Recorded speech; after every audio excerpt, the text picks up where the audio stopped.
नमस्कार दोस्तों, welcome to our astrology course. आज का हमारा टॉपिक है दिशा बल। दिशा बल क्या होता है?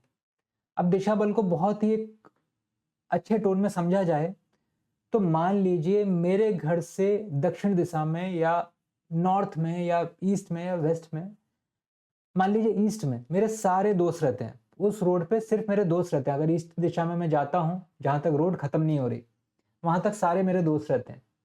तो वो मेरे लिए हो गया दिशा बल, क्योंकि उस रोड पे मैं निकलूंगा, मुझे कोई छुएगा नहीं, मुझे कोई कुछ नहीं कहेगा, क्योंकि वो रोड मेरे दोस्तों की है, सारे मेरे ही दोस्त रह रहे हैं। तो वो हो गया दिशा बल कि भाई नॉर्थ में मैं बहुत पावरफुल हूँ या वेस्ट में मेरे दोस्त रह रहे हैं, उस रोड पे मैं बहुत पावरफुल हूँ। उस जगह कोई मुझे कुछ नहीं बोलेगा।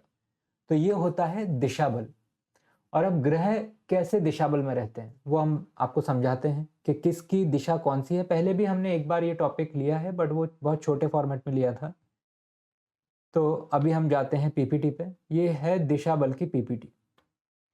अब दिशा बल में बहुत ही इजी है समझना। गुरु और बुध, गुरु और बुध जो प्लैनेट हैं वो ईस्ट में बलवान होते हैं। अगर मान लीजिए कोई आपके पास आता है कि मुझे अपने घर का वास्तु चेक कराना है, और अगर उसके लग्न में गुरु बैठे हैं या बुध बैठे हैं, तो आप बोल देंगे कि आप अपना दरवाज़ा ईस्ट में रखिए, या फिर आप जहां बिजनेस ढूंढना चाह रहे हैं तो अपने घर के लोकेशन से ईस्ट में देखिए, तो आपका सब कुछ अच्छा होगा, आगे तरक्की होगी।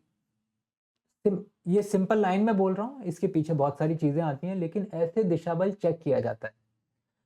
अगर मेरा कोई सामान गुम गया, तो आपने कई बार सुना होगा कि एक पंडित के पास गए, उनसे पूछा कि मेरा सामान कहाँ है, तो उन्होंने बताया दक्षिण दिशा में जाओ। तो वो भी आपकी कुंडली देख के ही बताते हैं कि आपकी कौन सी दिशा वीक है, जहां पे वो सामान ले जा सकता है। और अगर आपके स्ट्रॉन्ग दिशा में ले गया है, तो वो तो सामान आपके पास आना ही है, वो तय है। ठीक है, तो ये सिंपल सा फंडा होता है। आप इसका छोटा सा स्क्रीनशॉट ले सकते हैं। जैसे चंद्र और शुक्र, ये नॉर्थ दिशा में बलवान होते हैं। शनि वेस्ट दिशा में बलवान होता है। सूर्य और मंगल साउथ में बलवान होते हैं, और गुरु और बुध ईस्ट में बलवान होते हैं।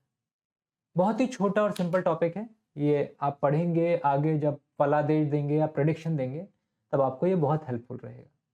आज के लिए इतना ही। हंसते रहिए, मुस्कुराते रहिए। बहुत बहुत धन्यवाद।